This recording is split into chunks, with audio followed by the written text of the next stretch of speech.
I'm reminded of this response just about every time this time of year. I was in the Ole Miss locker room after the famous Bryce Drew Valpo shot from like three quarters court back in 1998 that upset Ole Miss and knocked them out of the tournament. And you see that highlight every year. And the Ole Miss players, one of them in particular, said, "Yeah, it's March and I'm mad." Yeah, it's March Madness, folks. And of course, everybody's got their brackets in hand, and hopefully it all goes well for each one of you. Whether you go chalk, whether you look for some prime upsets, or you just go full, let's upset the table and just go for the craziest tournament ever. Whatever approach you want to take, have fun with the brackets. And of course, it all gets started with the first four, of course, over the next couple nights. But then we've got it goes full bore Thursday at noon Eastern time, as it always does. Welcome into the college football show here at the Voice of College Football. Nathan Brown's here. And Nathan, we want you to, of course, highlight your various platforms before we get you revved up. Sure. So just go to College Football Mafia on YouTube, and you'll come across our channel. We got a whole host of shows and different conferences we cover. My specialty is Big 12 because of BYU, obviously, but my subject matter area of expertise has been college football realignment, the business of college football, and how we get from here to there as we move to a more and more professional model over the next several years. So College Football Mafia, just look us up on YouTube, or you can go to B12 Mafia on Twitter, and that's where you'll find my day-to-day tweets. So I appreciate it, Mark. Thanks for having me on. College Football Mafia, folks. It's right here on YouTube. And again, we will have Nathan's Twitter handle up on the screen here in just a second as we bring in Nathan to break down the landscape of college football with us. This should be a heck of a discussion because this realignment business is right up your alley. I delve into it from time to time and certainly covered the Clemson, Florida State settlement with the ACC. Now, we know generally what that means for right now, that the waters are at rest and it's all peace and goodwill for a very short time, possibly. But what that could mean down the road, and just to set you up, Nathan, because if anyone's lost track of the logistics of this, is of course Florida State and Clemson sued the ACC. The ACC countersued. Of course, we've got a grant of rights that initially extended to 2036. We've got a TV contract that has now been extended after these settlements to, I believe, 2030-31, that calendar year.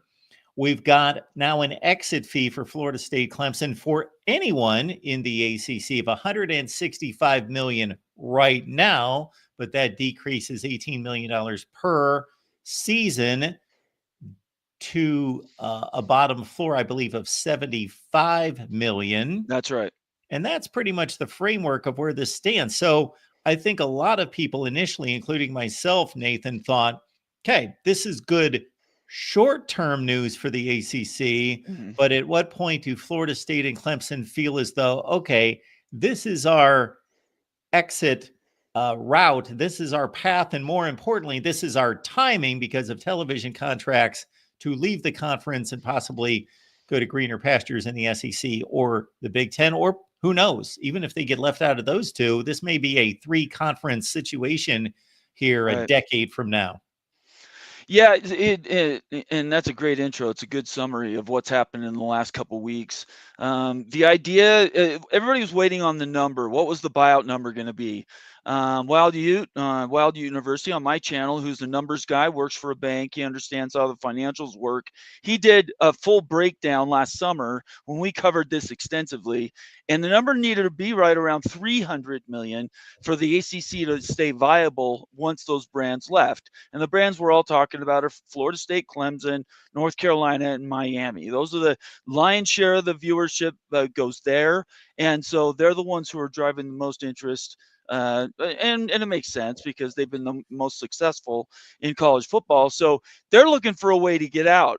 The fact that it's not 300 million, it's 165 or 68 is a ridiculous number. It's a number that is not sustainable. It's not enough money that, say, North Carolina left tomorrow, to keep the ACC alive. That money would have to be spread out between 16 other members, and it would quickly dissipate and wouldn't be worth much over time. So right now, I think they're still planning. I think you now have more proactive planning by North Carolina, Miami, because they weren't part of those lawsuits from Clemson and Florida State. So now they're getting their ducks in a row to say, hey, okay, we have everything ready to move. We want to stick our hand up and say, okay, we're free agents. Please pick us up, Big Ten or SEC. But the chances that happens between now and 2030, even with the lesser buyout, in my opinion, and I disagree with people on my channel, even partners of mine, I don't see a big reason for the SEC and the Big Ten today to break their backs to bring in any four of those brands. I'm talking about just those four top ones until 2030, because they're not making around 70 or $75 million each now. So you take a Florida State, it's worth between 60 and 65 million. That's an estimate, but it's about 60 or 65 million in revenue share. You go to the SEC, those guys are going to be making 75, 80. So if you were to bring in that school into the SEC, every one of those schools would have to take a haircut. They wouldn't be able to continue this and make the same amount of money. Now there is a proactive part of the SEC contract that says if you come in, this is what we're going to pay you, but that still has to have some things that trigger to bring them on automatically. The Big Ten's even different. They do not have any sort of automatic rule that says if you bring somebody in, this is their value. Notre Dame's the only school that has that. And because of that, any school that comes to the Big Ten would have to have that amount of value coming in the door. So is it impossible that something changes in the next couple of years? Absolutely not. Realignment never sleeps. People can move anytime. 2030 it's really sort of the escape clause right now. But in some way, shape, or form, either the Big Ten or the SEC needs to make a tactical decision. We're willing to stretch to bring these schools into our conference, regardless of what their revenue share is, just to make our conference stronger. And there has to be a reason why. And that's what it always comes back to me on all my stuff. Why would somebody do that? And we can't hope to guess what those reasons might be. You may have somewhat alluded to this, Nathan, but I want to lay it out there across the board, and Sure. certainly correct me if I'm wrong. I'm going to bring two things to light here. Number one's going to be that the television network, since there is a TV deal in play and it's locked in until 2031, even though those are great commodities to have for any conference, for a Fox or an ESPN/Disney to say, okay, all right, Florida State, Clemson, okay, add them to the deal, and to think that the two bargaining parties, meaning Disney and the SEC, would come to an agreement to say, this is what Florida State and Clemson are worth. This is the value they add to the contract. Therefore, you're going to tear up the current deal and we're going to, increase this much, and then it's going to get redistributed this way. It's just not practical. It's not logical or probable that that's going to happen either. Well, again, the Big Ten doesn't have a pro rata. That's the word I was looking for a minute ago. The SEC does. So the SEC's pro rata clause says if you bring these schools into our conference, we, ESPN, and we, the SEC, are going to support bringing them in at a particular amount, right? Whatever that amount is on the contract. I can't remember. Bob Thompson told me one time it was probably something close to what we're already doing now, if not exactly what they're making now. But the Big Ten doesn't have that. So if the whole idea was you were going to bring Florida State and Clemson into the Big Ten to extend their reach into the southeastern recruiting lanes, that was one of the main pushes for that. The Big Ten doesn't have a way to do that, at least in their contract with Fox. They would have to negotiate a new either addendum to the current GOR, or they would have to throw it up, tear it up, and create a whole new one. And I don't think either the SEC or the Big Ten have any interest in changing what's working. They want to stay with those numbers, and then in 5 years, when the first one to come up is for renegotiations, the Big Ten, when Fox and the Big Ten get back together again in 29-30, now they can say, okay, if you bring in X schools, each one of them is going to have this value. And they just put, it's on a whiteboard. Each school's listed and they have a dollar amount sitting next to them. And as long as it meets their expectations, they can do it. I don't think either conference goes past 20, though, even if they were to do that. All right, Nathan, play along with me here. So I went to work on the math, and I Okay. could be way off on this. I'm going to bring up the video because I posted all the graphics and so forth in regards to my mathematical calculation. So what I did here was I took that 60-40 formula. So that's something I didn't point out as I set this up for everyone.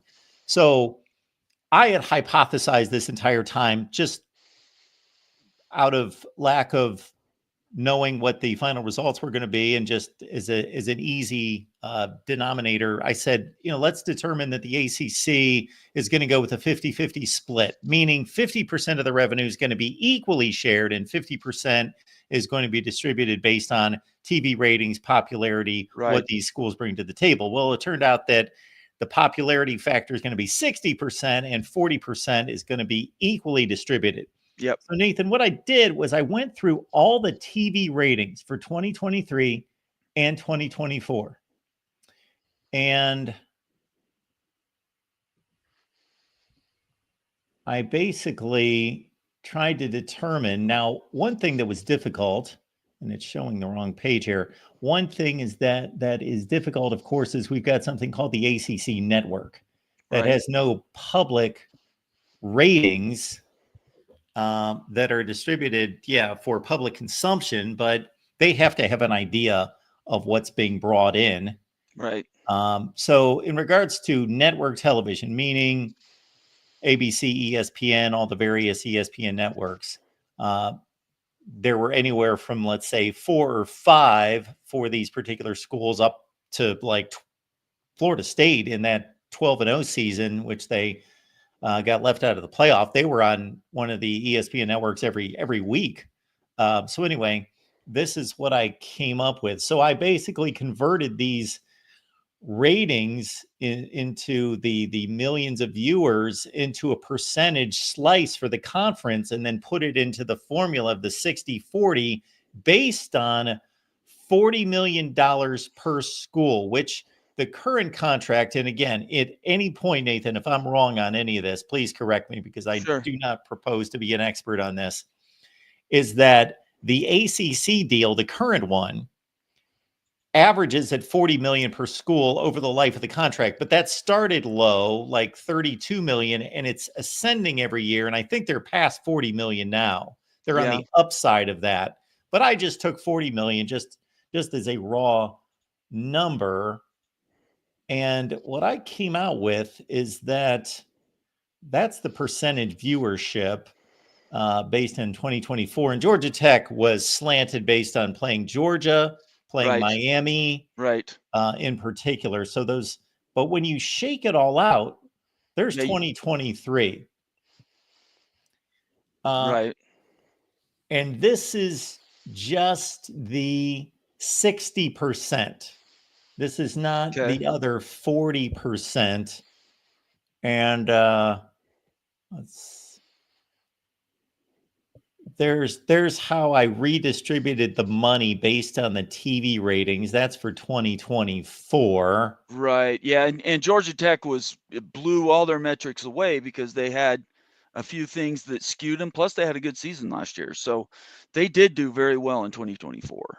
There's the 2023 numbers with Florida State leading the way over Clemson, Miami, Louisville, pretty much what we would expect. Absolutely. Right there. That's right. Yeah. But what that means is if that formula continues, the Wake Forest, Boston College, Syracuse, Cal, SMU, and Stanford they're going to rob Peter to pay Paul. It's a zero-sum game. So for one to go up, another one has to go down in the ACC. That's the problem with these performance bonuses or doing these brand initiatives, is it's a poison pill. For the ACC to stay alive, they have to pay their top brands higher amounts of money, and it's destabilizing. So the ACC, just on its face, is going to take those numbers and they're going to use them for their own good. So, for instance, Florida State's going to take that 51.3 number, and that's the number they're going to shop, right? If that was the number that from 2024, if you took an average. SMU only averages 250,000 viewers over the past 5 years. I mean, it's not good, right? So that No. means they're getting what, 3 million if they're getting paid anything. So it's not a final fix. Anybody who's hoping for the ACC to be bailed out by either the re-upping of the contract that happened at the end of January, or by this new ACC settlement, I'm calling it the Great Compromise, and that's a history callback, but it is a great compromise to keep that conference together. All these numbers in front of you basically saying, there you go, 6.5 million for SMU if they were getting paid anything. I don't think they're even making anything. No. It just doesn't work long term. These schools, especially, let's just say a Virginia Tech, if you take their number, Virginia Tech, the Big 12 will pay Virginia Tech 35 million, 40 million. They're not going to want to stay in a conference that isn't going to pay them that amount of money. The problem is they need to have a balance. They have to have one place to go and willingness to go. So they all have to be willing to move to a conference that is fairly much a lateral if all things were equal. But you're doing that for stability. You're making the move so that, one, you continue to make your own money. There's nobody robbing from you to pay somebody else. And two, it puts you in a better, more solidified position. Now you can start looking at investment opportunities, private equity, all these other things that they could leverage to make themselves more valuable. These numbers that you're showing here, though, are just, if I was Wake Forest, thank you for keeping the ACC together, right? I'm so glad. Thanks for keeping me in the club. If I was Virginia Tech, I would be livid because basically they're taking from me, and I'm not a sub brand, right? I'm not a MacU or any of these other conferences, right? I don't play in the Sun Belt. I am a power conference school. There's absolutely no reason that something like this I would accept. That's when I understand why North Carolina State, Virginia Tech, Virginia, some of these brands just don't say, screw it, we're going to pay the 100 and whatever it is to get out, and we're just going to get into the Big 12 and immediately start being more successful. From a business standpoint, that's the only way to go. So then I took 2023 and 24, put them together, and then averaged them out. Okay. And then totaled them. Right. So again, we're working off 40 million. It should be higher than that. And I also took I wanted to show what the numbers would be. And again, SMU and Cal only get a 30% share. Right. And SMU's at 0%. So I initially did what the numbers would look like if everybody were fully invested in the formula. Right. And then I wanted to weed them out. So then that bumps everyone 3 or 4 million after that. Yeah. But you see where, again, folks, just to play along on this, everybody pre-2025 is making exactly according to this formula. And I'm sure I'm off a little bit at least. And it's a little higher than the 80 million total for 2 seasons, but everybody would be at just 80 million down top to bottom. Well, suddenly Florida State's making 43 more million to play football, and they have earned it based on the popularity of the brand. Clemson, Miami, Georgia Tech on down the line are far above that 80 million medium. But then you see the likes of, Virginia Tech loses, let's say, 10 million. What also is an interesting, look at how much money Stanford would make, but as a full-fledged member, they're not going to receive, that goes to like 24 million on a 30%. Right. But the other thing that's odd in this, Nathan, I don't know how they're going to accommodate for this, but on one of these 2 seasons, Virginia Tech basically lived on the ACC network. Right. Well, right. It's apples to oranges in regards to where these teams are placed and what the ratings are going to be. And for as much as maybe a typical college football fan doesn't believe this, they think they're going to go find the Florida State Clemson game, regardless of where it is.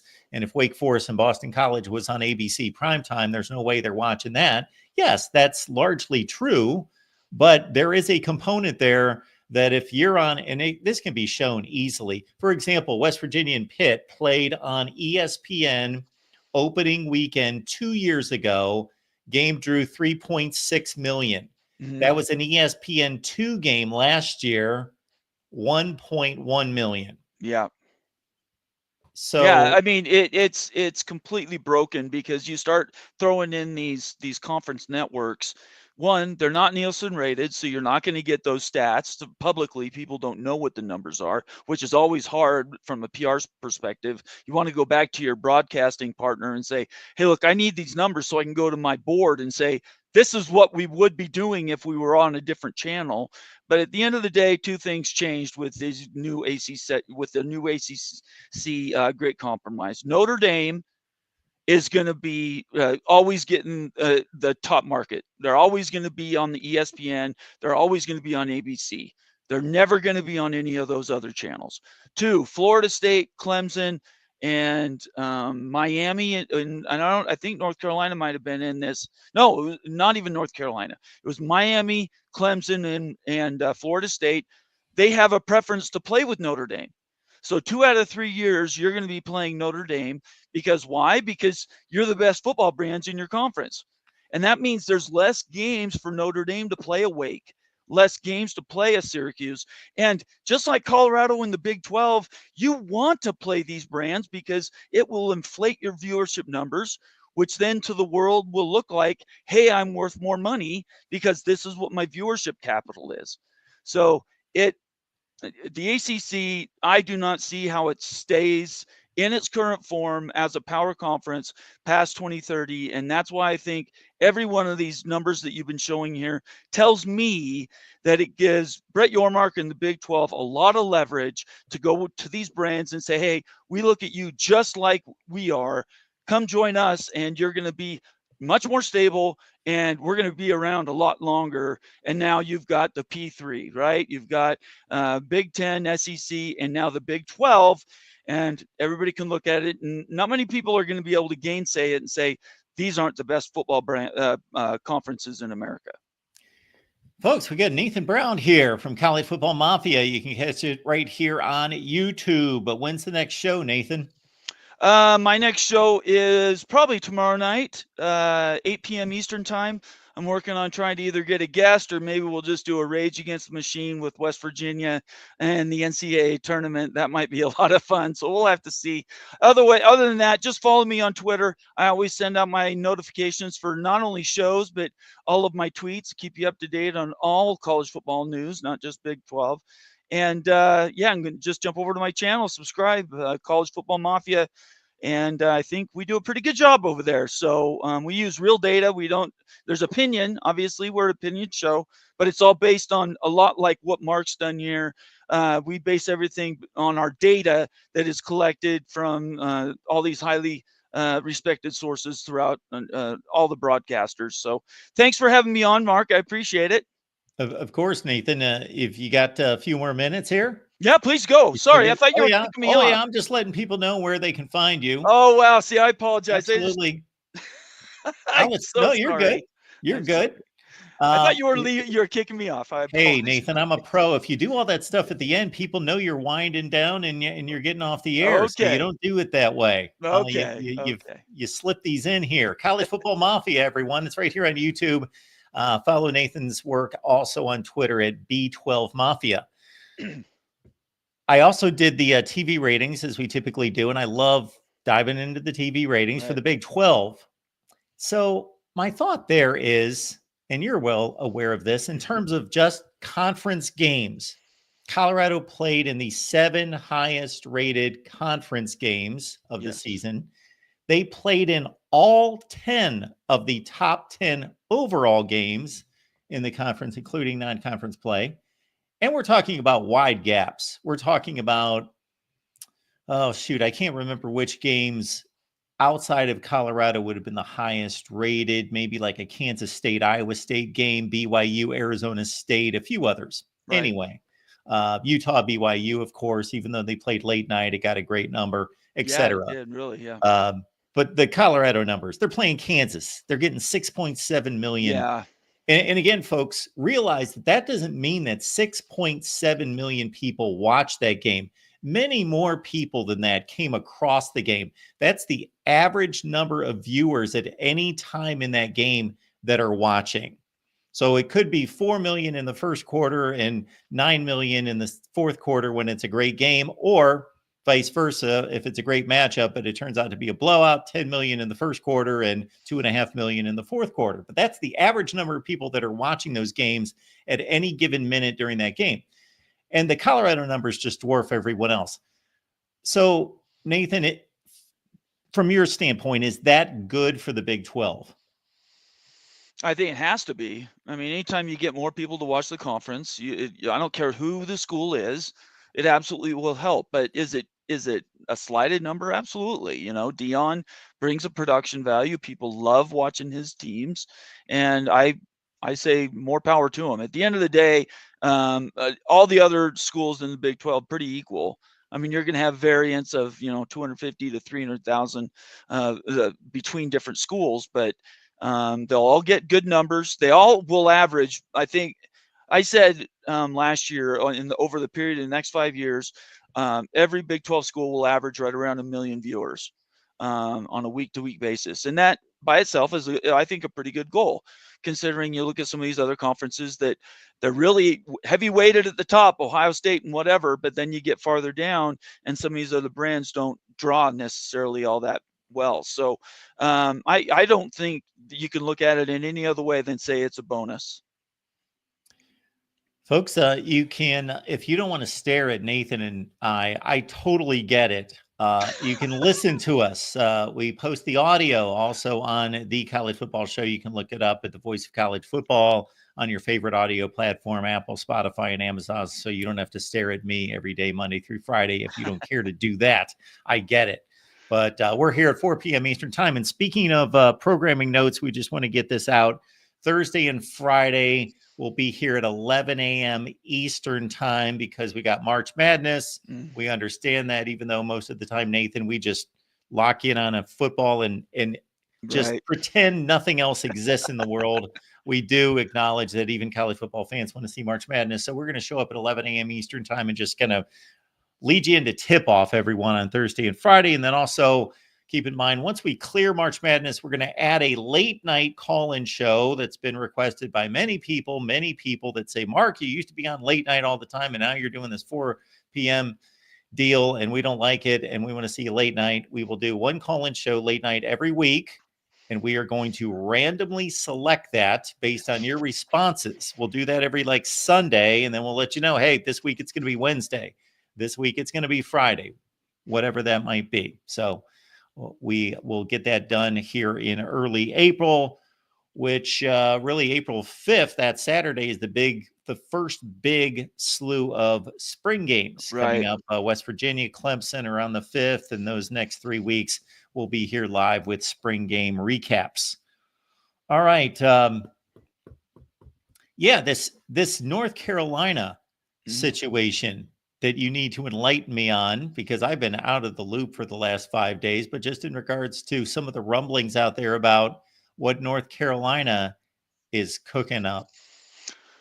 Well, they're certainly agitating, right? Bubba Cunningham did some work and got North Carolina in the tournament bracket for the March Madness, and that nobody agrees with that. I haven't come across one commentator that says absolutely North Carolina belonged, but I think you cannot take college football or the autonomous 4 or the power 2 out of any one of these conversations. So the power 2 conferences, the Ohio State's and the Michigan, the SEC and the Big Ten, they absolutely have all the power in college sports. There's no doubt about it. Those conferences rule all. And then it's the autonomous 4, right? Well, here you have a North Carolina that's agitating to leave the ACC that only had 3 other teams make March Madness. Can you believe that? That the ACC used to be the strongest basketball conference in America for decades, and now they only would have had 3 teams in. Right. So now Bubba Cunningham, who says he didn't say anything, of course, that's stupid. He's on the committee. He now gets North Carolina on, and now he's in this tournament bracket. Now people are screaming and yelling, saying, well, does the ACC no good, because you're not helping us. You're just self-serving yourself. And you got to imagine that he's networking with these other Power 2 leagues to possibly bring North Carolina on. So I don't think you can separate any of it. I think it's all connected. And at the end of the day, North Carolina wants that big invite. And as I said 10 minutes ago, I don't see an impending reason. If I was looking to expand, I wouldn't expand now. There would be no reason to go through the expense to bring these schools in at their current values right now, unless the schools were willing to come in at half share or a third share, like Washington, Oregon did to join the Big Ten, or like Stanford and Cal did to join the ACC. If they come in at a lesser share, now I can see the SEC and the Big Ten wanting to bring them in. 80 folks watching right now, folks. If you tell 10 people, then we get to 800 here. There you go. Let's do that math. Yes, for so sure. Let's do that. Appreciate Nathan being here again. College Football Mafia. It's right here on YouTube, and B12 Mafia is the Twitter handle. And one caveat to the numbers that I just presented. Number one, they're not completely accurate. Who knows how far off they are? Again, I was just putting that out there as a sample. I'm guessing they're in the range. Number two, correct me if I'm wrong, Nathan, as always, I'm hearing about 75% of that's going to be football for the ACC and 25% in regards to that kind of popularity ratings distribution. Yeah, I mean, that is a pretty good guess. I think it's going to be between 75 and 80%, because right now it's about 4-1 for the current revenue breakdown in college sports. So college football gets 4 shares to every 1 share of basketball. But yeah, I think you're probably accurate. When they split it up for the conference itself, the brand initiative, it'll probably be something close to that, because you can't give North Carolina, whose football brand has been good, right? 8-9 games, they come and they win games. They're not going out and competing for national championships or to get into the playoff. And so their brand is basketball, and that's okay. They should be secure in their basketball greatness. However, basketball doesn't bring football money. It simply doesn't. So it would be really bad to do that upside down. Absolutely. So again, you can take the numbers that I presented, but also kick in the North Carolinas and Dukes of the world are obviously going to catch a bit of a wave, a bit of a boost from that 20 to 25% that's going to be the strongest on the basketball side for those schools. And I couldn't even tell you who's weak in basketball right now. I've been out of the basketball deal for quite some time here, Nathan. I got one other question concerning, where was I going with this? Oh, in regards to your brand evaluation of the ACC, like once you put football and the lesser portion of basketball and anything else you want to throw in there that you think is consequential, the academic fit with the league, whatever else it is, how would you rank the ACC schools in terms of attractiveness currently for any other suitors? Okay. I probably Florida State would be number 1. I'd have Clemson number 2. I'd probably have Miami number 3, North Carolina number 4. And then Georgia Tech flew up the rankings last year, and whether they can stay there, I don't know. But right now they're an attractive brand. Louisville, certainly. Virginia Tech, North Carolina State. I know I'm going to miss Virginia. These are all schools that are generally all going to be around the same range. So I would break them into the top 5. Let's say the top 5, including Georgia Tech, since they did make a big climb this last year. And then I would have the next. So 5, the next 4, and then there's everybody else. And Stanford could be number 1 if they wanted to put the money into their athletics. Well, yeah, I've yet to see that. So Stanford has a huge upside. Cal, I don't know what you do with Cal, to be honest. And then SMU, unfortunately, SMU, nobody's watching their games. So I would have them down with Wake Forest, Boston College. Syracuse is one of those tweener brands. I'm not sure what to do with them. If they went to a basketball conference, they'd be worth more money. Did I cover everybody? I know I'm missing. There's 17 of them. Yeah, I know. I was trying to catch them all. I was trying to catch. No, I would just say that the top 4 or 5 are the ones I would lean into. The NC States and Louisvilles of the world interest me, just because I don't know where they are in this I know where they are in the hierarchy. They're in the middle to upper half. Right. But we get past the obvious brands that are going to attract attention.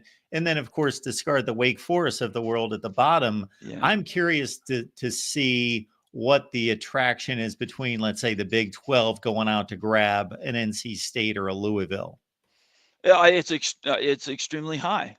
Look, Brett Yormark, the ship has sailed, everybody. If you're watching, you might not like me, but what I'm telling you is an absolute fact. That is, the P2 ship has sailed. There's no way that the Big 12, or for that matter, any other conference, could come along and close the gap with the SEC and the Big 10. It's never going to happen. It's now stratified. That's codified. They own all the CFP shares, so they're always going to be at the top. The Big 12 is fighting to be that next conference. And to do that, to survive, they need the best brands out of the ACC. So Louisville, Virginia Tech, NC State, Georgia Tech would be attractive. I know one I forgot is Pitt. The reason I forgot about them is not because we don't like Pitt, it's because they don't want to be in the Big 12, essentially like Utah did, and they're talking themselves right out of a spot, in my opinion. The only question is going to be, does Brett Yormark want 4 brands or 8? If Brett Yormark brings 8 brands in, they could blow the conference up tomorrow if those schools wanted to join the Big 12. So that's why I think we're going to end up with 3 conferences, between 20 and 24 schools each conference. And Troy's having some fun here, but I want to make it very clear. I included myself in this statement. It was basically pushing our audio brand that if you don't want to look at Nathan, but I quickly, hey, you don't want to look at me as well. You can listen to us on audio Monday through Friday. Absolutely. Once again, it's Nathan Brown, of course, with College Football Mafia. It's right here on YouTube, and it's easy to find. And then also B12 Mafia is the Twitter handle. Nathan, yes. It's always good to hang out with you and learn a lot from you. Absolutely. Whatever, I can bring audiovisual aids if it helps next time. We can actually look at the names. As we were talking, somewhere in my bookmarks on Twitter, I have the last viewership share, the average of the 5 years. I could have brought it up and you would have seen, but all they would have seen, everybody, is just exactly what Mark's already presented in his video. The shares are broken out by people watching, and those at the very bottom, nobody's watching them. So I don't know another way to explain why your school might get a call up and the others don't. It's pretty much cut and dry. No question about that. Yeah. Nathan, we appreciate you stopping by, and we will see you soon, sir. All right. Thank you very much, Mark. I hope you have a great day and a good week. We'll talk to you soon. Absolutely. And we want to remind everyone, as we mentioned just a few minutes ago, that we're here Monday through Friday at 4 p.m. Eastern time, but we got March Madness coming up starting on Thursday and also on Friday. I'm going to lead in with a little 11 a.m. Eastern time show on Thursday and Friday, and we'll get you set for tip-off, and then we will leave you alone. All right. It's always a good time to talk recruiting. We got Leanne Herring stopping by for just that, because I certainly can't do it. Leanne, good to see you. Good to see you. I thought I'd stop in. I know, like you said, Mark, everybody's in tune with March Madness, but we know spring ball is in the air. Everyone's dusting off that winter feeling and gearing up. There was a lot of things going on this weekend. Wanted to give you a little bit of recruiting intel. Now, of course, we're not going to give everything away. You're going to have to tune into the show tomorrow, Tuesday, for all the intel from the big weekend at Overtime 7. But I'll share a little bit of recruiting intel.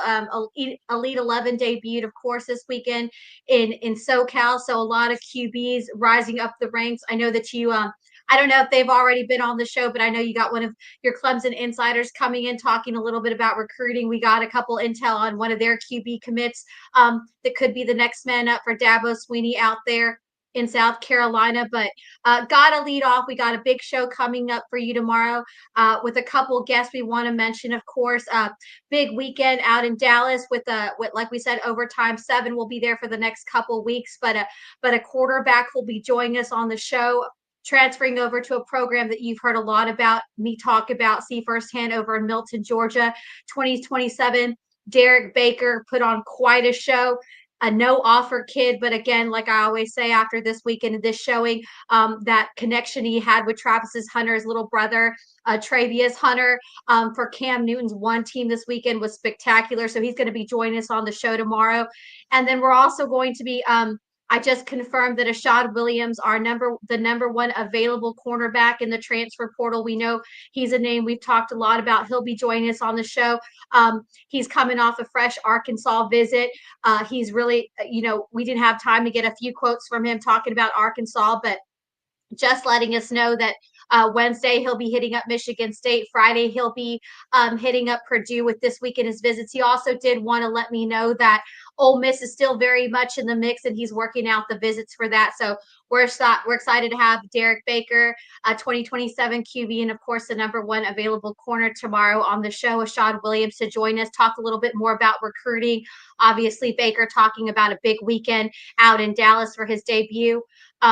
But again, what have we talked about all week, all last couple weeks, this 2026 and this 2027 class, Mark, of QBs?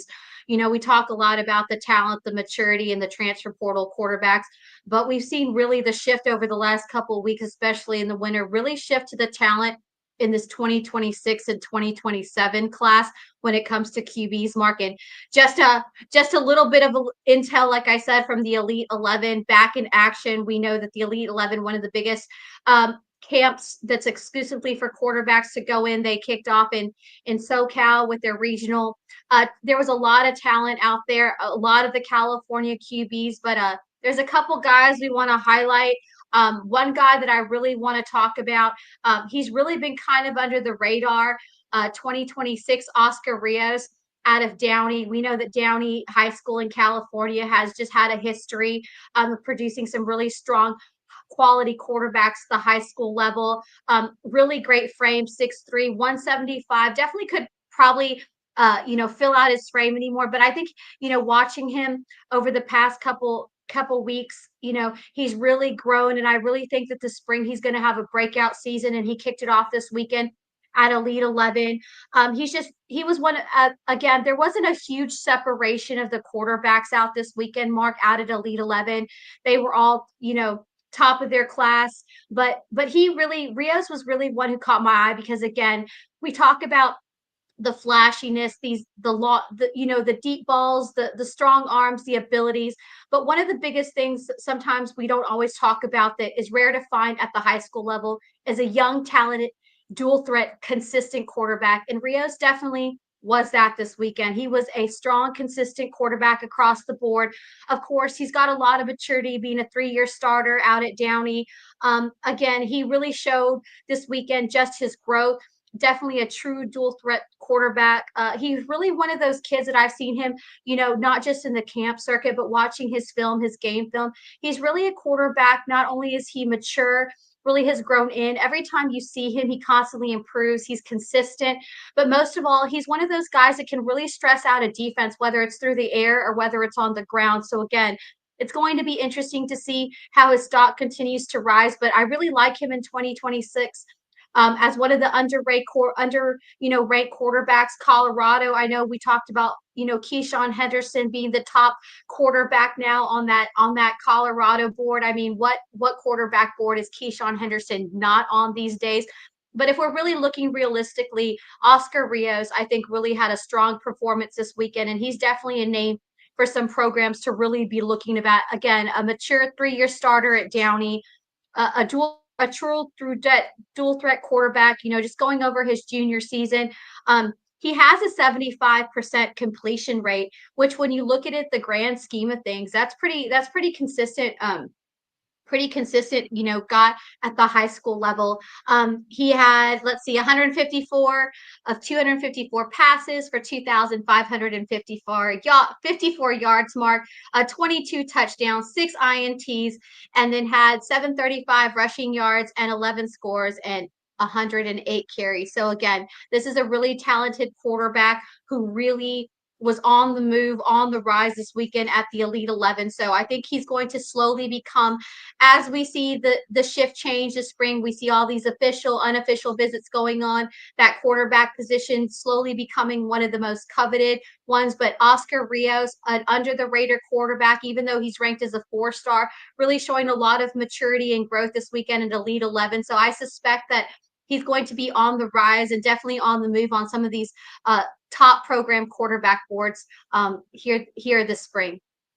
Every time I hear a completion percentage by a high school quarterback, it reminds me of Joe Milton, who is now on an NFL roster. I don't know how well he's doing, but he is playing in the NFL. Of course, he originally signed at Michigan. Then he went to the University of Tennessee and was Hendon Hooker's replacement as starting quarterback with the Vols. Completed 46% of his passes as a high school senior, and still, because he had a cannon and he was kind of a poor man's version of Cam Newton, he got a lot of looks, and it worked out for him. So 75% is, like you say, you gave it one word, and that tells it all. Consistent at 75%. Absolutely. And at the high school level, Mark, a lot of the national analysts were talking about, when you think about in the grand scheme of things, that 75% for a high school quarterback as far as completion rate is pretty blue chip, is pretty elite, considering, where he's playing out in California. But again, I think another value quarterback that a lot of people aren't talking about. I know of course, everyone's talking about Ryder Lyons, Keyshawn Henderson, Landon Duckworth, all those kids are the names. But again, there's a lot of quarterback rooms that are in need of a quarterback. So again, Elite 11, Oscar Rios out of Downey High School is one definitely to watch. Again, talking about quarterbacks, you're going to have to tune in the show to talk about all the offensive guys, but it's going to be a quarterback St. Patrick's Day. Another guy that was out at Elite 11, of course, Dabo Sweeney. Definitely, this could be the next young guy up at Clemson. I know that there will be a future Clemson quarterback battle, but Tate Reynolds out of Queens Creek in Arizona, just oozes of talent. Haven't got to watch enough of his film. I got to jump on and watch a little bit of his highlights from Elite 11 and some of his game film, but this is a kid we talk a lot about nowadays. You have to be a multi-sport athlete. We know that the programs encourage a lot of these kids, especially the high school kids during the spring, to do another sport, whether it's basketball. Track obviously is one of the main things but this kid is really, he's actually an elite baseball player, and it definitely showed this weekend. A lot of times we don't talk a lot about quarterbacks being, not just an elite football player, but also an elite baseball player. He's committed to Clemson. He's just got a really strong lower body when you watch him. Again, you can tell, even though he plays center field, that he kind of looks like a catcher when he's going out there. So those baseball attributes definitely stretch across the board when you see him on the field. And I think when you've seen him from where he was last season to this season, you see progression. You see a strong progression. And I think when you're a recruiter, especially when you're a scout, you're looking for those things, because you can have elite talent, but you want to see that elite talent grow from season to season. And Clemson commit Tate Reynolds definitely continues to show just why he continues to separate himself. And again, he's just really seemed to get stronger from the last time, he was at this camp last time this season. He's just got a lot of that toolbox. Another kid with, that strong dual threat ability. He's got a huge arm.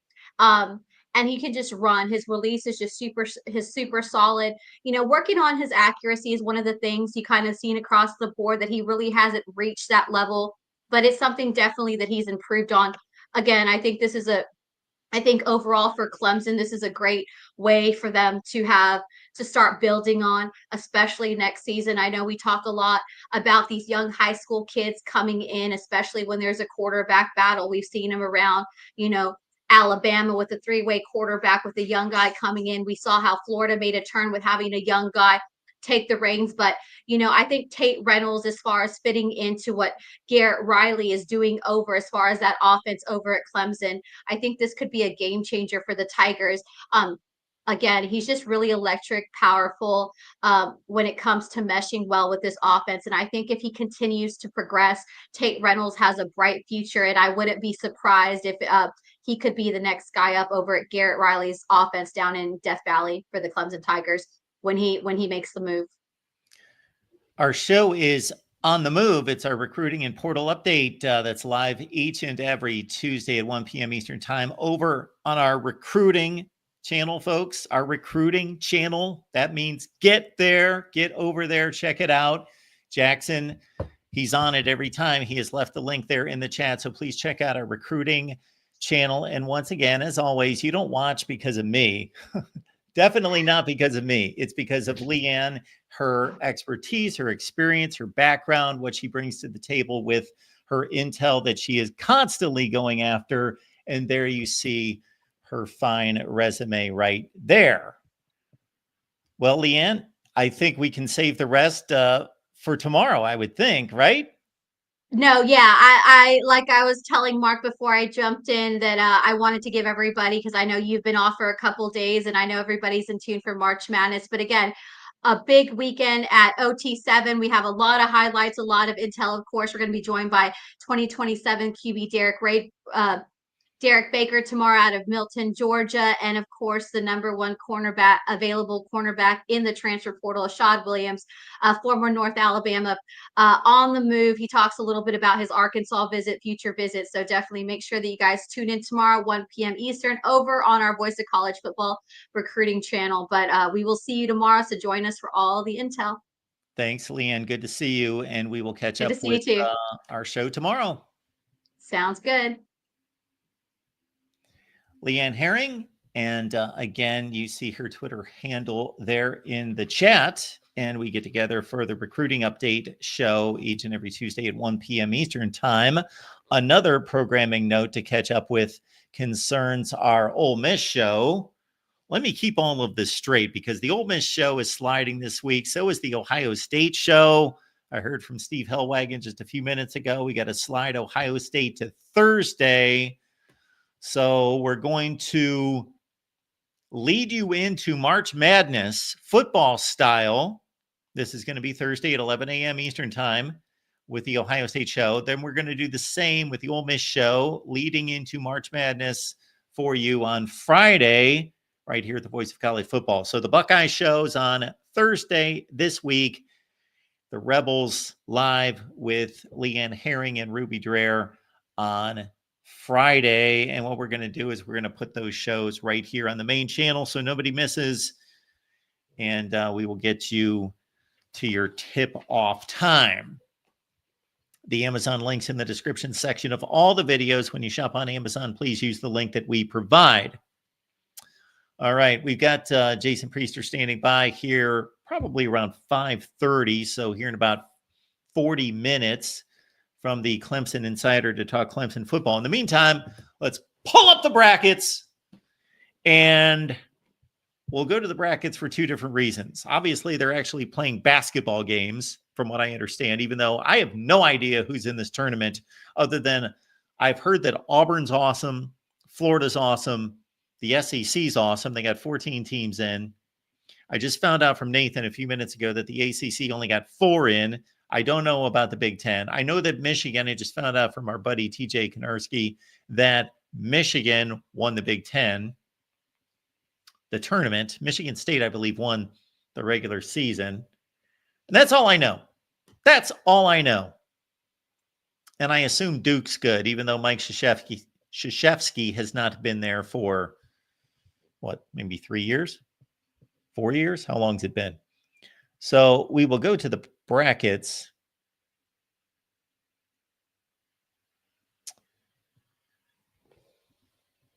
And I love the two things here. Of course, you guys are going to let me know who's going to win these basketball games, because this is actually a sport I used to cover, but no more.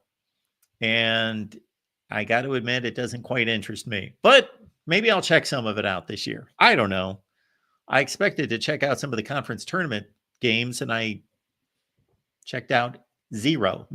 I mean zero. I mean, I did not see one basket. Did not see a highlight, saw nothing. But we'll go to the brackets, because I also like to look for the best football matchups. The best football matchups in the bracket. So let's pull up the brackets. I don't know who has the best looking bracket out there that I should go after.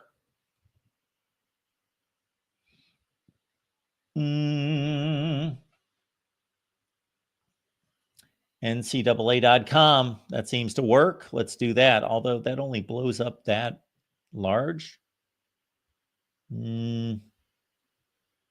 Okay. We'll do this. I think we could do better, but we don't want to be searching forever. So here we go. Here are the brackets. Let's go to the what I assume is the East region up here. They don't have the regions selected here. First, we've got the first four, the first eight, whatever they call it now, the first four. Okay, it's 8 teams playing, but obviously they play each other and they eliminate 4, so it's the first 4. And we've got Alabama State, St. Francis, Texas. Got to play their way in, huh? Xavier, American Mount St. Mary's. They've got quite the basketball history. San Diego State, the Aztecs, and North Carolina made the field, but they have to play their way into the field as an 11 seed. I always found this strategy a bit intriguing that they go with 4 16 seeds. So even if they make it in, there's a 0.1% chance that it's actually less than that, I believe, less than 0.1% chance that they're actually going to win a game in the tournament inside the 64 against a 1 seed, although that's happened 3 times, right? Virginia lost, Purdue lost, and there was another 1 seed that lost, I think. But then the other one is interesting because it kind of doesn't make sense that if you're an 11 seed,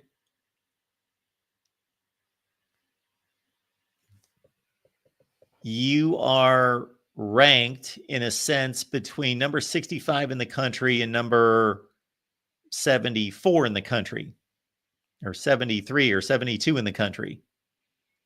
But if you're 11th seed, you follow me here, you're an 11 seed, so you should be safely in the tournament. These should be all 15s and 16s. If you think about this logically, an 11 seed should not be playing its way into the tournament. These actually should all be vying for a 16 seed if it made sense. But we'll let them have their fun. So, actually, if you want to be technical about it, this first 4 process actually ruins brackets. It doesn't because nobody, and I get your point, Dave, about the auto bids. That messes up the actual rankings and seedings because you could be a non-auto bid and be a much better team than an auto bid team.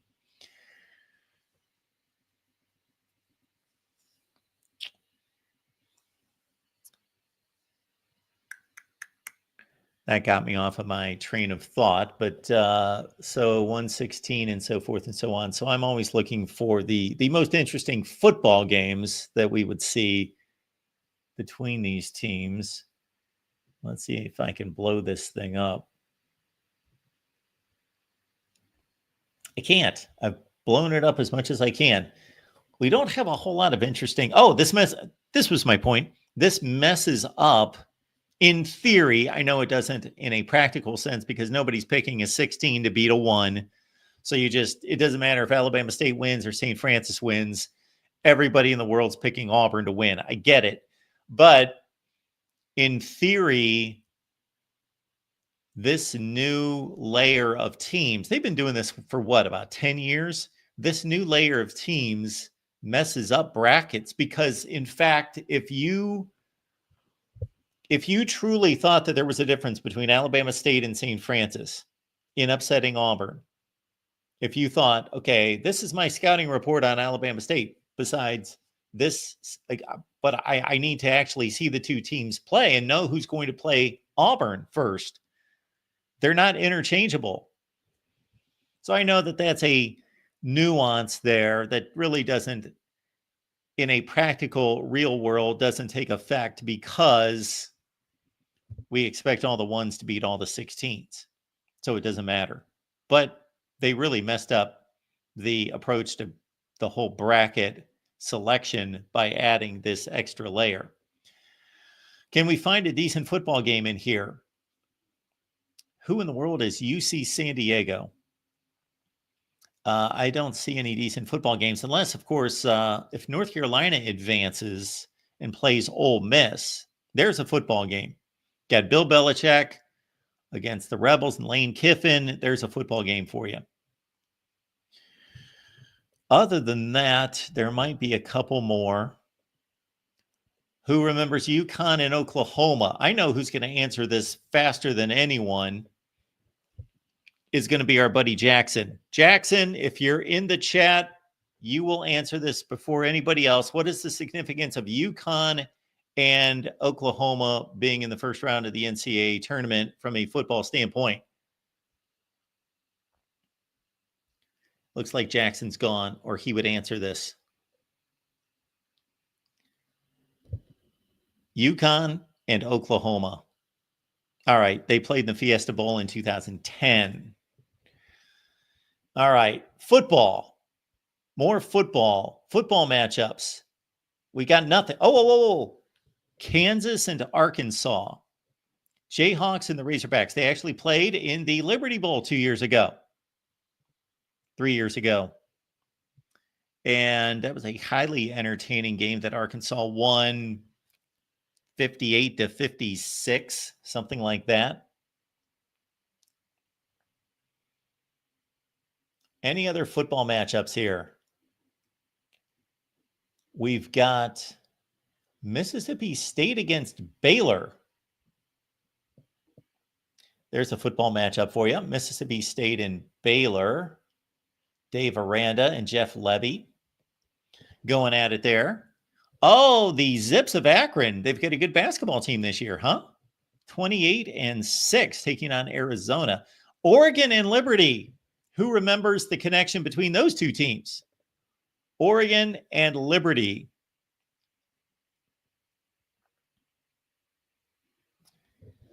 And as Leanne is pointing out, of course, we would love to see everybody on our recruiting show. It's on the recruiting channel. 1 p.m. Eastern time. It's every Tuesday. And tomorrow is Tuesday. So we hope to see you there. Of course, Oregon and Liberty played in the Fiesta Bowl 2 years ago, and that was a complete mismatch. And they are 5-12 seeds here. We've got Gonzaga and Georgia. Clemson's in the tournament. Purdue's always in the tournament. Illinois, Texas. Little football flavor right there. Illinois, Texas possibly playing. UCLA, Utah State. Utah State played USC this past year. Okay, we'll get some in the second round. I'm looking for some in the second round. We've got the possibility of Auburn and Louisville. It's a little football matchup there. They played about 10 years ago in one of those opening weekend Atlanta games in the Chick-fil-A Classic, Auburn and Louisville. We have potentially a second round game between Michigan and Texas A&M. They played in the Alamo Bowl in 1995, and they also played in the Alamo Bowl about 10 years later, 2005. Michigan and Texas A&M. You could have an Ole Miss Iowa State game or a North Carolina Iowa State game. That's a nice little football game right there. Ole Miss and Iowa State. Michigan State. Nobody for them to play in the second round from a football standpoint. How about Florida and Oklahoma? The national championship game of 2008. Florida and Oklahoma. Possibly Memphis and Maryland in the second round. Mizzou and Texas Tech, old Big 8, Big 12 foes. Who is Omaha? I don't believe that's Nebraska, Omaha, is it? I know that that's probably the location of the school, but they would put Omaha, Nebraska, or the University of Nebraska at Omaha, I guess. St. John's is a 2 seed. I guess Chris Mullen is back at it. Other potential football themed second round games would be Duke Baylor or Duke Mississippi State, Oregon Arizona, old Pac 12 foes who played in the conference championship game in 2014, BYU and Wisconsin. They played a home and home about close to 10 years ago. Vanderbilt and Alabama. These SEC schools are obviously going to run into each other early in this tournament with 14 of them in the field. And Vandy and Alabama would be one. And of course, they got together on the football field this past year with Vandy pulling off the monumental upset. Clemson, Purdue, Illinois, Kentucky, or Texas, Kentucky. They played in football this past year. Tennessee, UCLA. They had a nice little home and home series, I want to say about 20 years ago. All right, folks, that's the best I can do on the football basketball relationship there. I do understand that, Joe, that Rick Pitino is back in is that the Big East still? Is there still a Big East basketball conference?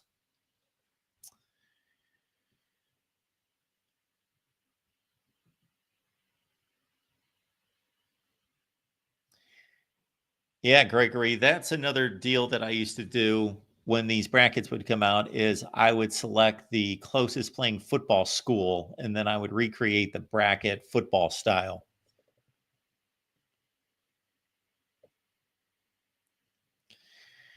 Troy is taking on the University of Kentucky, and I like Troy in this one.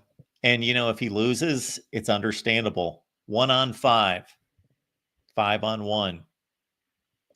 We are just about 20 minutes away from some Clemson football talk with Jason Priester from the Clemson Insider. In the meantime, we will leave the call-in line out there. If you want to talk football, I'm here. If you want to talk basketball, I'm here to listen. Or I can pretend it's 2010. I can do that. So we've left the call-in line. Once again, we want to remind everyone that we're here for the College Football Show. It's at 4 p.m. Eastern Time, Monday through Friday. But this week, in honor of March Madness, and we certainly don't want to, in this day and age of everybody carrying 3 phones at the same time and looking at 8 screens at the same time, we certainly don't want to divert your attention away from the games on Friday. We want to have you just locked in on these games because you got to watch like 4 games at the same time. So you don't need to be watching and listening to me at the same time. We also let you know earlier in the show that you don't need to be watching me. You can be listening to the College Football Show.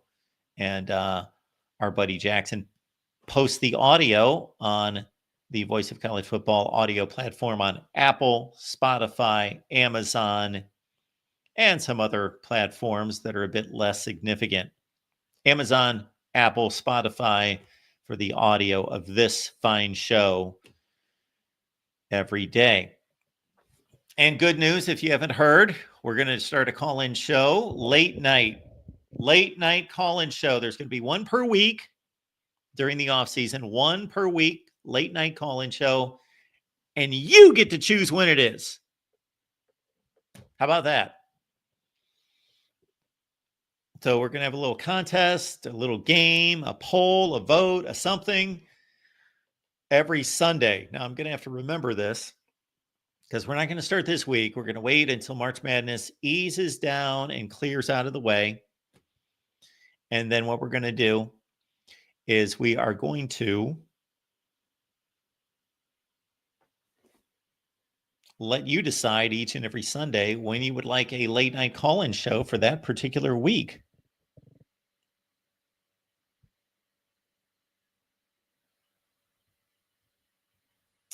Joe letting us know that the Major League Baseball season starts Wednesday in Tokyo. Today is St. Patrick's Day, which I actually meant to ask Leanne why she wasn't wearing her green for St. Patty's Day. I know I'm not, but I never do. I'm not the fashionable type.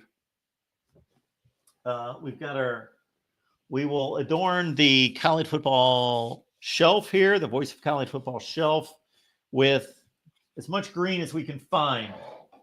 I think that's it. Oregon. That's all we got. Nobody wears green. Who wears green? Hardly anybody wears green. College football. Oregon. Notre Dame every 10 years. So St. Patty's Day, a happy St. Patty's Day to everyone out there. Hope you're having a good time, but not too good a time. And again, there's our green to commemorate St. Patrick's Day. I don't believe I own a thread of green clothing. None. It's pretty much all black, gray, some navy blues. And I've made some purchases recently and I've really stretched myself. We've gone in on some, I don't know, some light blues, some purples, some other stuff. No green. No green. No brown. I don't think I own anything brown. Jackson, you may have jumped out of the chat momentarily, but you would have been the perfect person, as I was saying at the time, because I was waiting for you to jump in. We went through the brackets. We'll put the brackets back up here. Let's test Jackson here. Jackson, you ready for me? Give me a yes. Give me a yay or a yes or some kind of indication that you're ready for some questioning.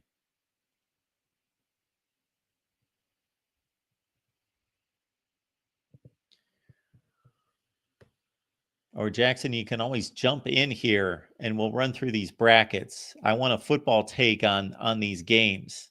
I want a historic football take. So you can stay there. You ready to go? You all set, Jackson? Okay. So this is we're going to be thinking the same thing, Jackson. I can almost guarantee this. As I went through the brackets, I was looking for the best football matches, best football matchups. And here we go. In the first round, the only ones I came up with, of course, Ole Miss and North Carolina would be a nice little game to Bill Belichick, Lane Kiffin. There's a nice one. Then we also, once I got to UConn and Oklahoma, I know you're going to say the same thing I said. What is the significance of UConn and Oklahoma historically? What would that be, Jackson? UConn and Oklahoma on the same field.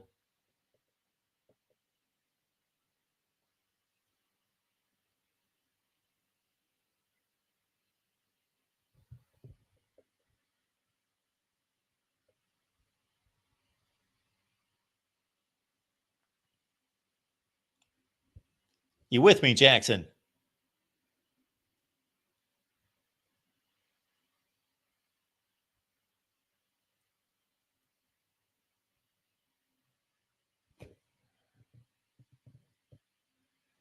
I think Jackson's left us. Yes, Jackson, you listening to me? Oklahoma and UConn. College football history. When have we made the connection of Oklahoma and UConn?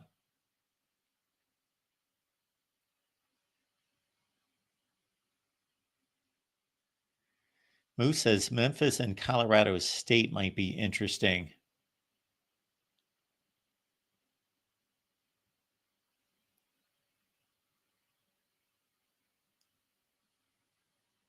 All right. Well, as I stated at the time, of course, yes, Jeopardy music, please, Gregory, please bail me out with something here. I was expecting Jackson, for as many times as he's able to get into these chats and just lay down these Twitter accounts and all this other info, I thought I was going to see 2010 Fiesta Bowl like immediately. All right. My little game's over, I guess. We do have some Clemson football talk coming up here.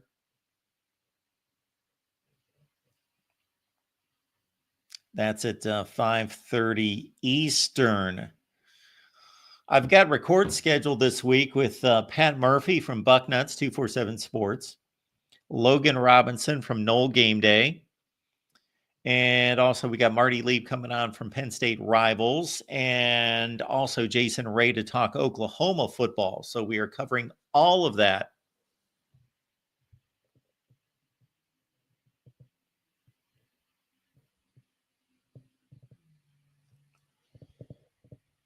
Do we have any college football news? I doubt it. Although Dion has chimed in about spring football games. So what do we have here from Dion? We've got Deion Sanders wants spring football games versus an opponent. Okay. This has certainly been talked about. So he's not the one to originate this thought, but if he can push it, maybe. What do you guys think of this?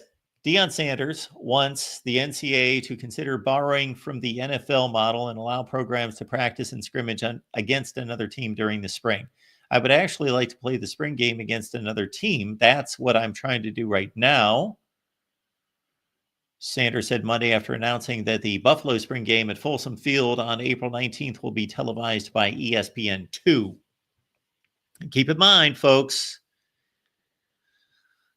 on Saturdays in April, starting with April 5th, Clemson, West Virginia have their spring games, and then it ramps up from there.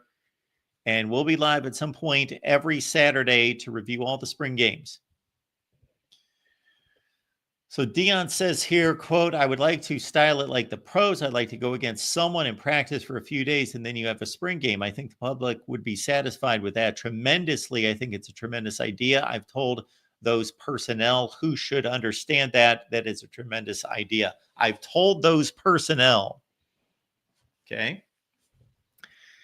During the summer, NFL teams often conduct joint practices. One of my first memories of big time sports, Moose likes it. I like it. One of my first memories, this might be my very first memory, because I can still picture the pictures taken. Man, I got to find those. Where would those be? This room right in front of me on the other side is supposed to be a bedroom. That is full of memorabilia, personal memorabilia and so forth. And I just have tons of pictures, physical pictures in that room. But there are a couple pictures of me. You guys, most of you will appreciate this because it'll kind of connect you with probably some memories from your childhood. My dad took me to go see the Cleveland Browns and the Buffalo Bills scrimmage. The Cleveland Browns and the Buffalo Bills scrimmage at Dick's Stadium in Kent, Ohio, at the Kent State Football Stadium. Who knows what it cost him? 50 cents, a buck, something like that. And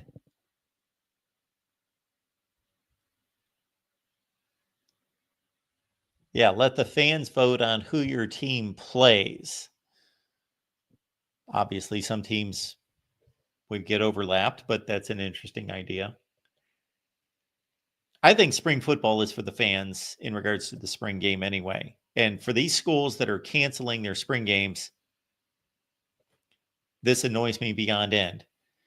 A lot of these families cannot afford to go to football games in the fall. It's a mini vacation for them. Or it's a full-fledged vacation for some of these people that by the time you spend $100 for football tickets and you got a family of 5, 3 kids, you got $500 in tickets, buy everybody hot dogs and pretzels and Cokes and ice cream, and you're another $150 into food and concessions. And if you want to buy your kids a pennant, jersey, whatever you do. Not a jersey because, shoot, you can do that somewhere else. But, hey, I lived this life for 15 years. I took New York, Philadelphia, Pittsburgh, Washington, D.C., Denver, L.A., to go see the Angels, the Rockies, the Lakers, et cetera, et cetera. So, yeah, it's not cheap. Spring football, you can thank those people that still support your football team. If you never go to a college football game, you still support by just flipping the TV on, which equals TV ratings, which equals sponsors, which equal money, and the most money that comes to college football. So for the spring games, I believe they should be free. Let everybody in free. Let them tailgate, have a big time, and let them in free to watch guys run around and bump into each other. No, it's not a football game. It's not a violent sport on that day. It's them running around and, bumping shoulder pads. But that's fine.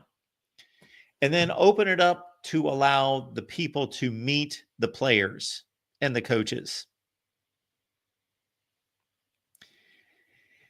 If I would ever be the commissioner of college football, I would mandate spring football games, and I would tell everyone they are free.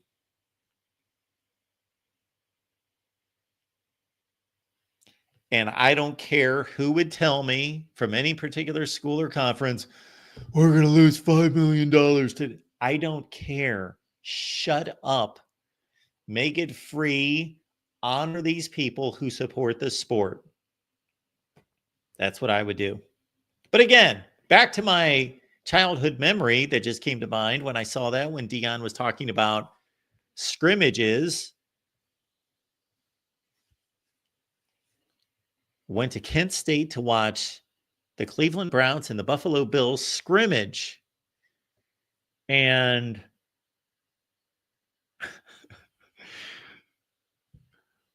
yeah, that's just a great memory.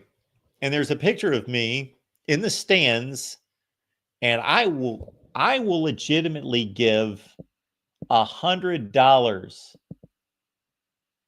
I would legitimately give $100 to anyone, considering some of you know who I rooted for in the NFL when I was a little kid.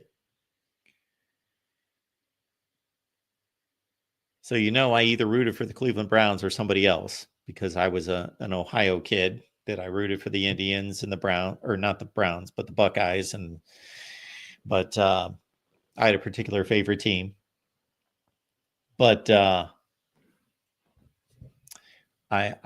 man, this just popped into my head. I've not thought about this for years, but there's a picture of me with a jersey of an NFL quarterback on. It's the first jersey I ever owned. It wasn't even a legitimate jersey. It's like one of those fake ones. It didn't have the what do they make those numbers out of? They're shiny, they're sticky. This was just kind of like a glorified t-shirt. But yes.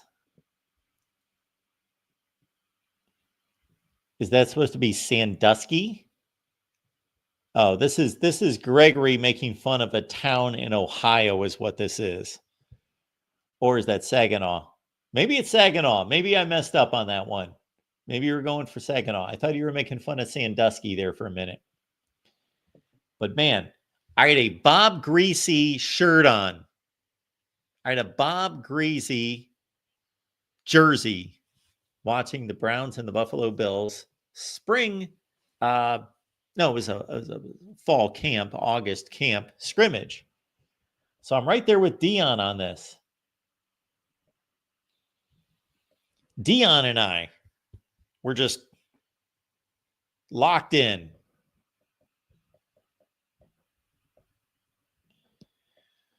So is there really anything else to say about this? It's similar to what NFL teams do in August camp.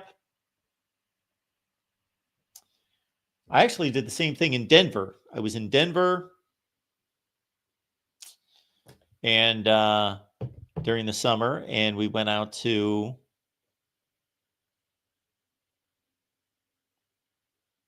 the Broncos and whoever they were scrimmaging. Then I've seen the Browns scrimmage some other teams. Where are they now? They scrimmage in Berea. Of late, however, many of the spring games are being adjusted into something completely different, like a skills competition. Nebraska, Texas, Ohio State, embarrassment. Oklahoma and USC are among programs ending traditions this spring. Terrible. Terrible. The way the trend is going, you never know if this is going to be the last spring game, said the 57-year-old Sanders, who is entering his third season in Colorado. I don't believe in that. I don't really want to condone that, to have it competitive and to play against your own guys. It can get monotonous and you can't really tell the level of your guys. That's another good point. Nebraska recently announced that they were replacing their spring football game with skills competition 7-on-7. And hey, if they invite the fans to come in and meet the players, that's fine. That's fine. That's allowable. That's at least something. I don't like it. Then we've got, of course, the spring portal window that runs from April 16th through the 25th.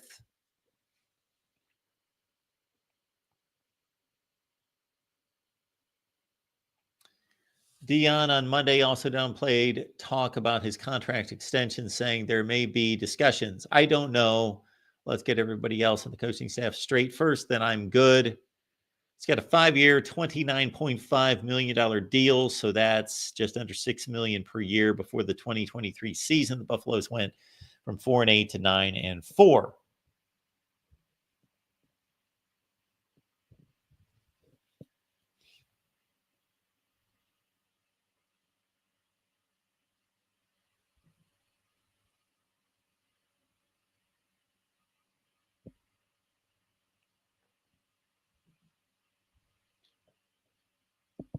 From Joe there, were those guesses on my jersey?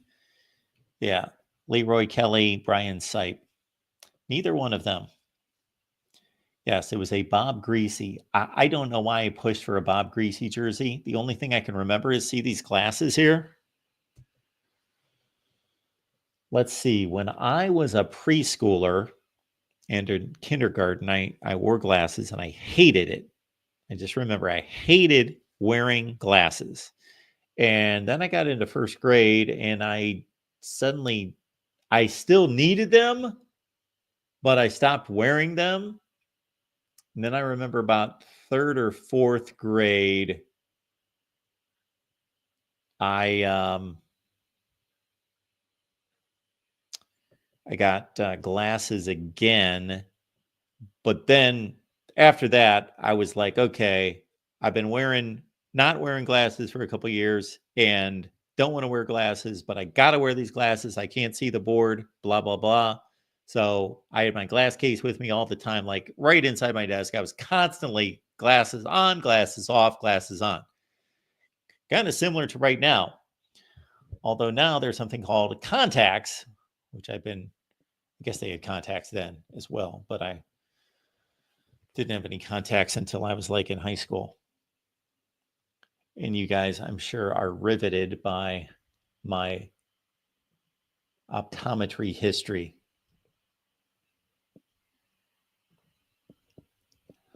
Well, I got to say, I am hanging out with all of you, awaiting one Jason Priester from the Clemson Insider. And I know that I've got a meeting at 6 p.m., so I got to let somebody know that I am going to be a little bit late, possibly. Oh, look at Jason. Jason's here. We've been waiting on Jason to talk some Clemson football with us. Jason, how you doing? I'm doing pretty well, man. How about you?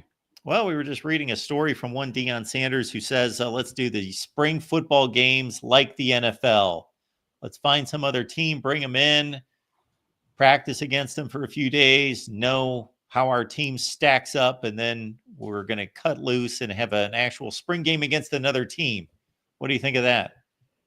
It's kind of similar to some of the things Dabo Sweeney's kind of talked about in the past. Maybe doing an exhibition against one of the AA teams here in the state of South Carolina. Maybe he never mentions anybody by name, but that would include Furman or Citadel or Wofford or somebody like that. Clemson's not even going to televise their spring game this year. If you want to see it, you got to be there in person. They're doing it a little different this year. I don't get to hear from Dabo this year. No spring game. That. No spring game antics this year. That just came out a couple of days ago. He kind of hinted at it at one of his pressers a couple of weeks ago that they were leaning towards doing something different this year, and they were going to control the media and stuff like that, which now we know includes no media, as far as TV coverage goes anyways.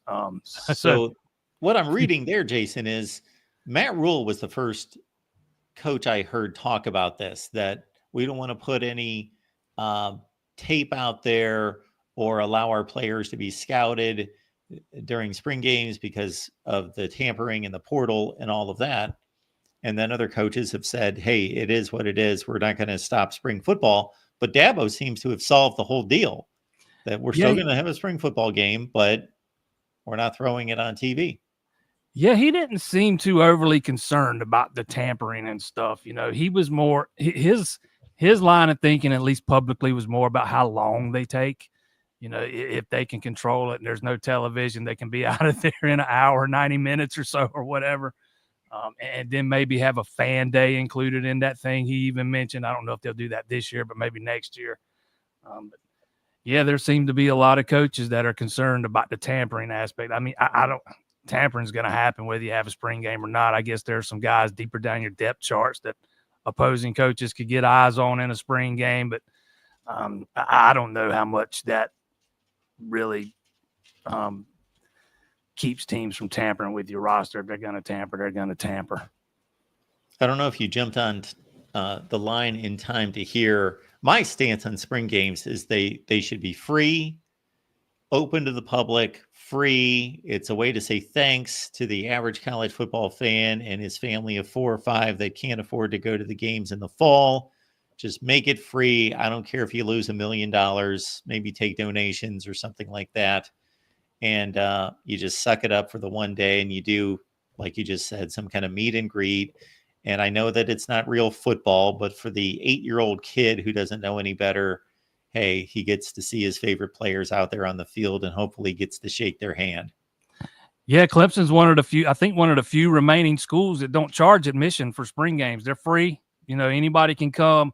I think that's part of the thinking here too. If we don't televise it, we're trying to, maybe encourage more people to come out and watch it in person and maybe have a bigger crowd on hand. The spring game crowds have kind of gone down in numbers over the past couple of years. Maybe this is a way to try to get those numbers back up. We'll see how it works, though. I'm kind of interested to see if Dabo will still be on the mic like he has been during the broadcast.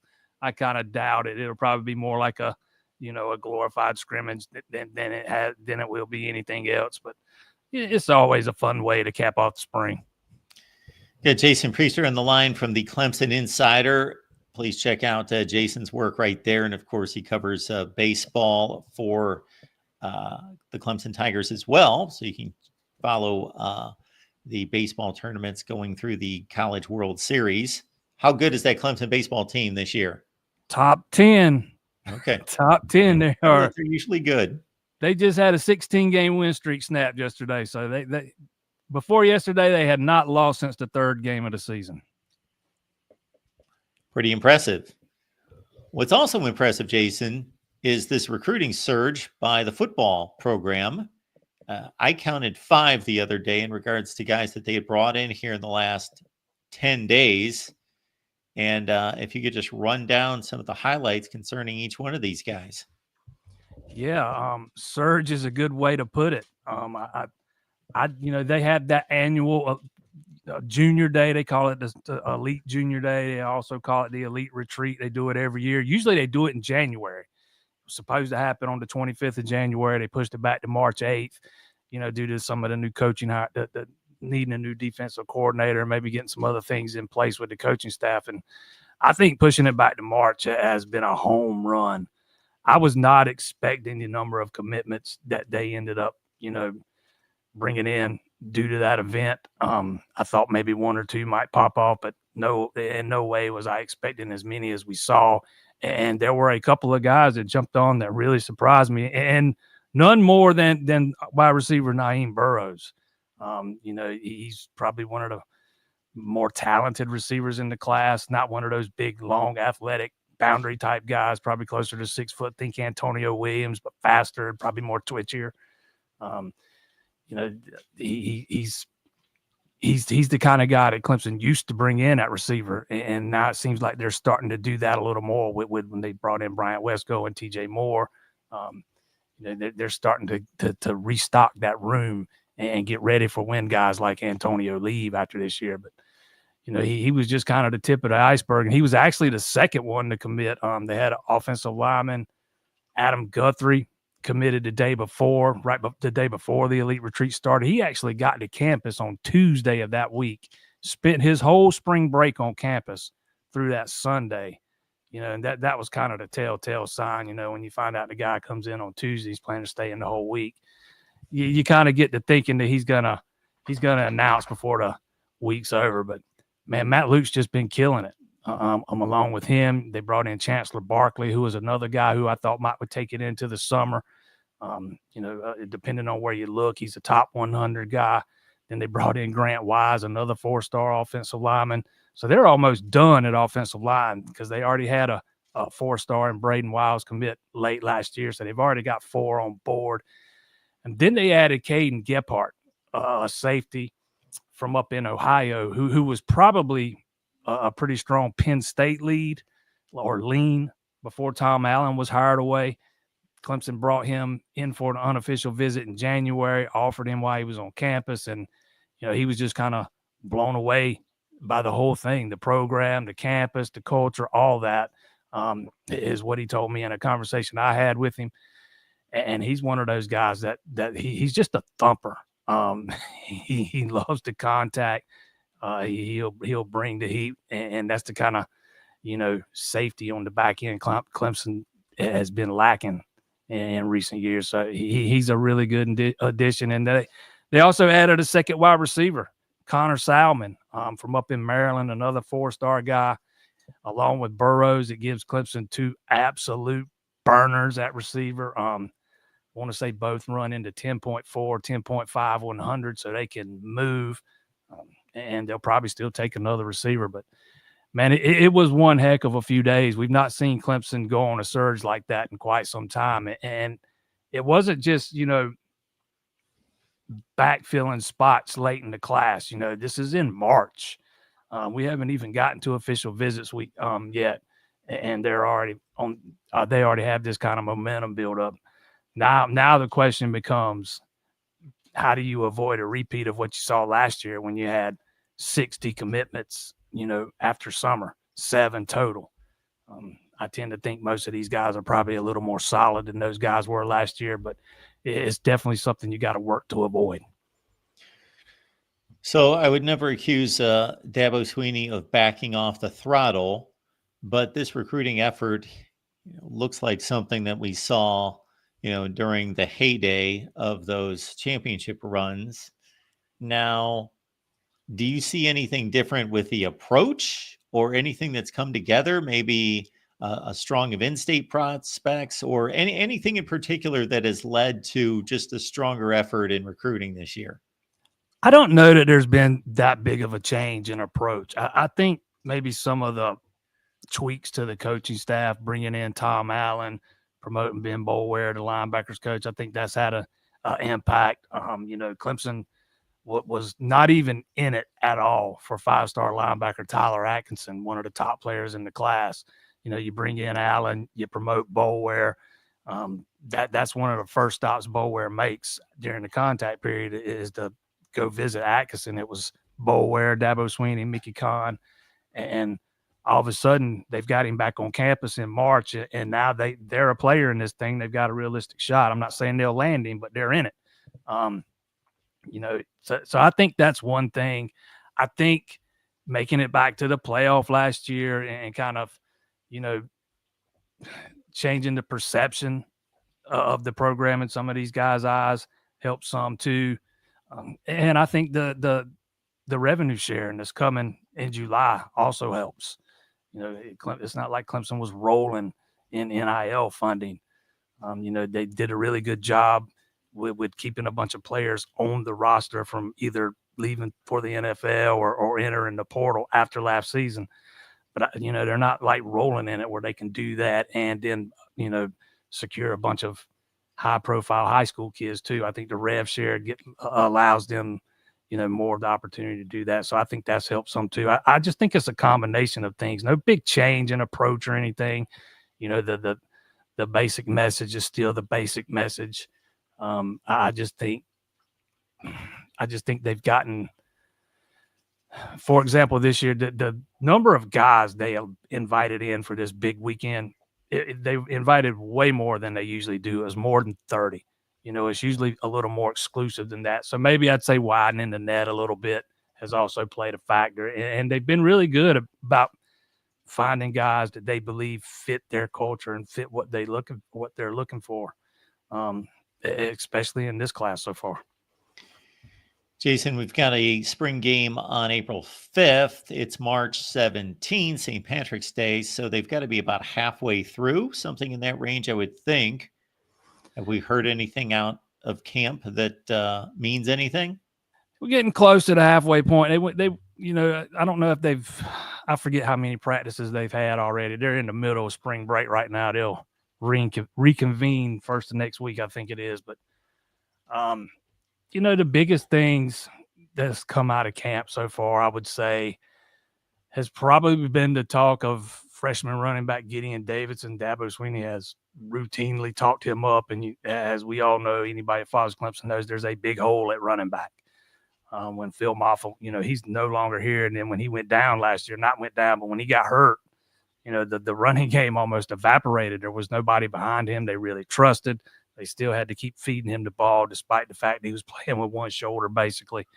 And, you know, with him gone, there's a spot there to be, you know, for the taking. And I think Gideon Davidson so far is doing everything he's supposed to do. Whether he wins that job, you know, in time for game one against LSU, who knows? Dabo tends to like to lean on those veteran guys more so when they open up against big opponents like that. We didn't see a lot of TJ Moore and Bryant Wesco in the opener against Georgia last year. And then all of a sudden they're out there almost immediately against App State in the second game. We'll see if that philosophy changes a little bit. But, you know, he's really talked up Adam Randall, who made the move from receiver to running back. He looks weird out there working out with all those running backs, you know, as big as he is and as tall as he is. He's not your average everyday running back, but, you know, all the right things are being said. You know, you're hearing a lot of good things about the offensive line. You know, they returned 4 or 5 starters. But the biggest thing, you know, I would say is some of the things you're hearing from the defense and the focus being put back on the fundamentals and just the little things like tackling, something Clemson was so bad at last year.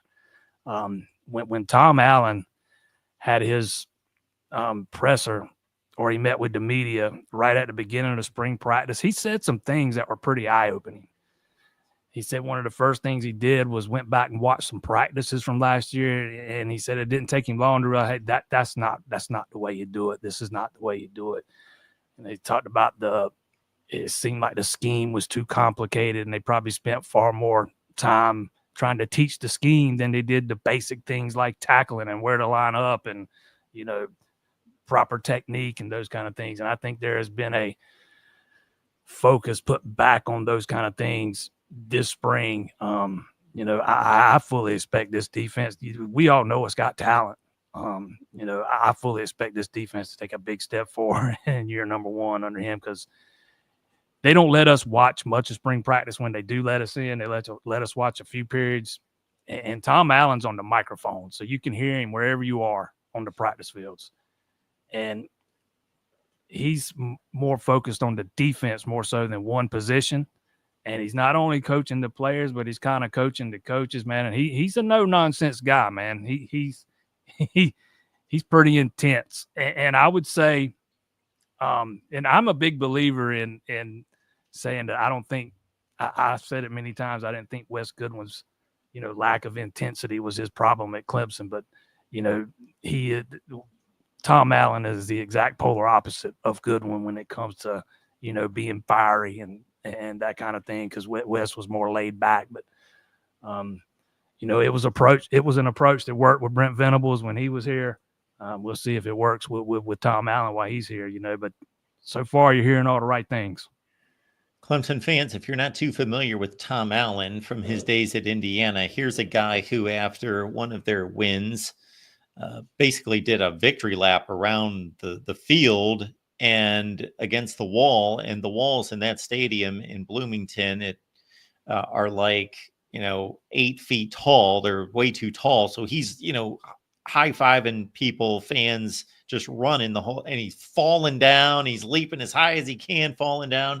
There's another couple shots of him headbutting dudes that had helmets on and getting, cutting his forehead up, headbutting players. Yeah, he's an intense guy. He gets after it. I want to say he said he knocked a tooth out one time doing that. So yeah, he's an intense guy, man.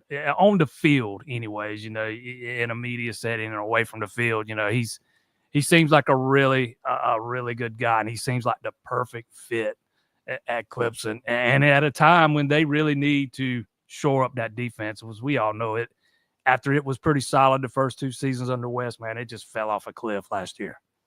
Yeah, based on some of his comments at his introductory news conference, it sounded like here was a guy who's lived the typical coach's life, and because of the ages of his kids and because of his, attachment or his fit, I should say, with the program and the beliefs and the way the program's run, he felt as though, okay, this is a place I'd love to settle down for a while, finish raising my family, and get ingrained in the Clemson culture here. All right, Jason, you bring up the defense. You want to get started on this? We got a defensive line where we got Peter Woods. He's a monster. He's back. Will Helt comes in for Purdue, where he was a bit of a playmaker. So how does the defensive front look to you? You also get DeMonte Capehart back, who for a while I thought was probably headed off to the NFL. That the interior of that defensive line still loaded with talent. I thought after the season that they needed to go to the portal and address the spot at end opposite of TJ Parker. They do that with Will Helt, probably a year too late, but that's another topic for another day. But he feels a big need. Clemson really struggled at that spot opposite of Parker last year. Run defense, setting edge, you name it. So if he can bring what he, brought to Purdue and keep developing at that pace, then, the sky's the limit. But that defensive tackle, the interior of that defensive line, that should be a strength. Peter Woods, there's some thoughts that maybe he got put on a little too much bad weight during the season last year.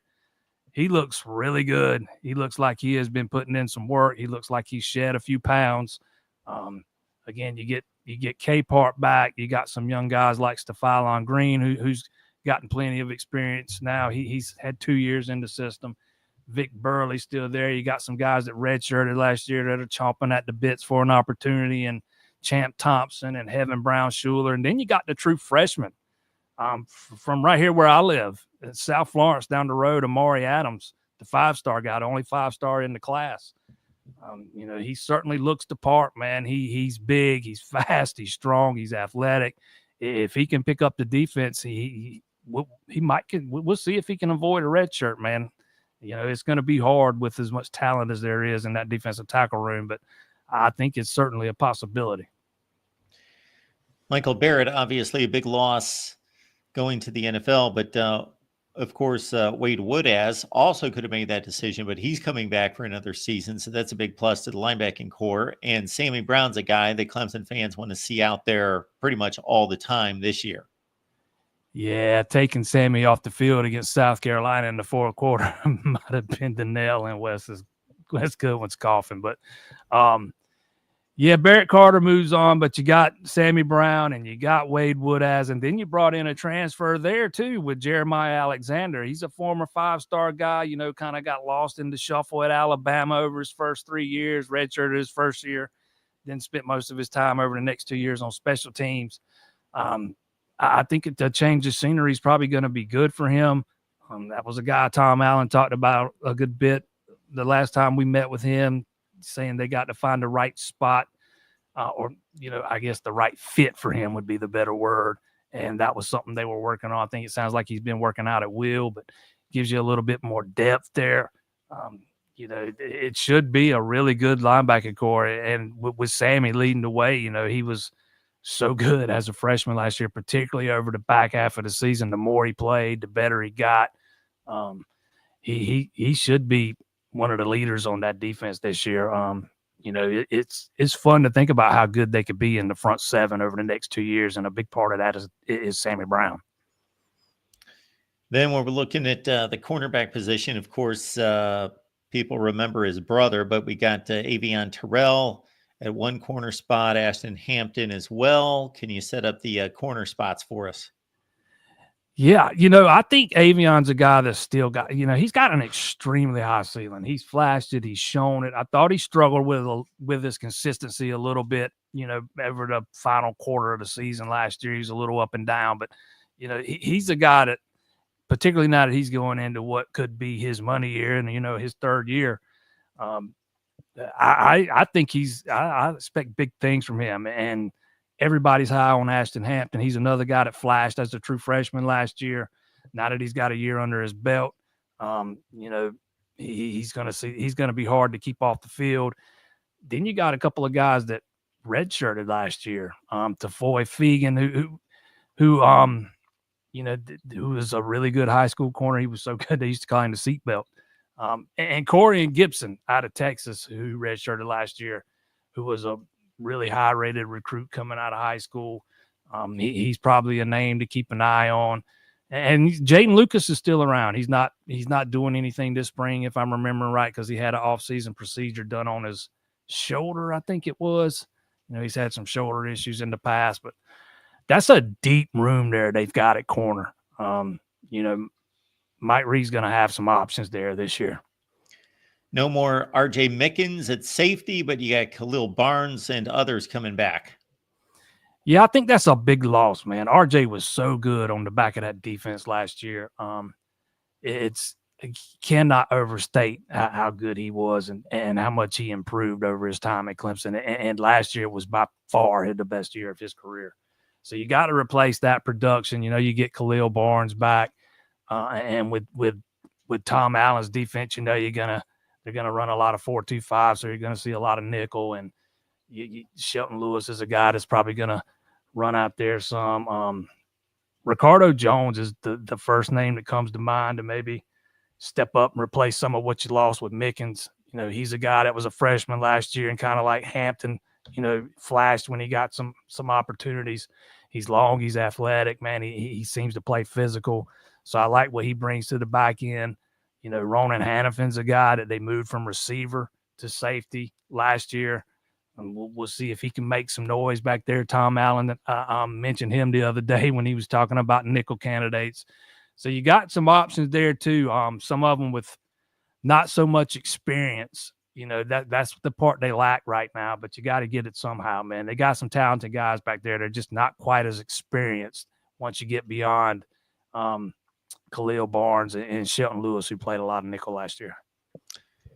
Jason, we know you got some time off, so we appreciate you stopping by, doing a little work for us. That was very nice of you. I am home. I'm home till Thursday. I am not going to cover basketball this weekend, so I'll just be in Clemson covering baseball. So I'm home for Thursday. I think last night was the third time I've slept in my bed since like the 27th of February. Well, summer's coming at some point, maybe even for a few weeks if that baseball team does some damage in the super regionals and beyond that. July. Yeah. July. I get a little time off in July. All right, Jason, we appreciate it. All right, Mark. Appreciate it, man. See you soon. Thanks, man. Jason Priester from the Clemson Insider always does a heck of a job for us when we talk some Clemson football. We appreciate all of you. This is our Monday through Friday show, the college football show. Don't forget our recruiting and portal show with Leanne Herring. It's every Tuesday at 1 p.m. Eastern time. And oh yeah, tomorrow's Tuesday, 1 p.m. Eastern time on the move. It's on the recruiting channel. And I'm pretty confident by saying that if you search most of these channels on YouTube that you get to it. Voice of College Football Alabama, Voice of College Football Texas, etc. The recruiting channel, though, might be difficult to find. I need to try that out myself. So we will help you out with that. Oh, Jackson beat me to the punch. I was going to be typing that into the chat. There is the recruiting link right there. Just copy and paste from Jackson. The recruiting channel that we have launched here at the Voice of College Football. And again, it's our recruiting show with the portal just about a month away, where we will have portal updates each and every day for right now, or on most days. I can't promise every day. I shouldn't necessarily do that, but you get the drift. We are constantly updating you here at the Voice of College Football. And again, the recruiting channel is accessible by the link in the chat every day this week, at least Monday, Tuesday, and Wednesday at 4 p.m. Eastern time. And then we're going to lead you into March Madness in the Thursday and Friday games with an 11 a.m. Eastern time show leading into the tip times at about 12:15, something in that range. So be here for it. And again, we're just a couple weeks away from a weekly late night call-in show. So get geared up for that. And in the meantime, football talk with this basketball mess out of the way is only a few weeks away. And then we can focus on football. And we appreciate you stopping by. Let's see. It's a Monday. Man, we've got all sorts of good stuff. We got an Alabama show tonight. We've got an Oklahoma show tonight. So much to get to. If you go to the community tab on this main channel, each and every day, I post the schedule, as well as Jackson posts the schedule on our X account. So you can be right in line with catching up with everything that we've got available here at the Voice of College Football. Until next time, which for me is going to be 1 p.m. Eastern time on Tuesday on the recruiting show. Enjoy your Monday night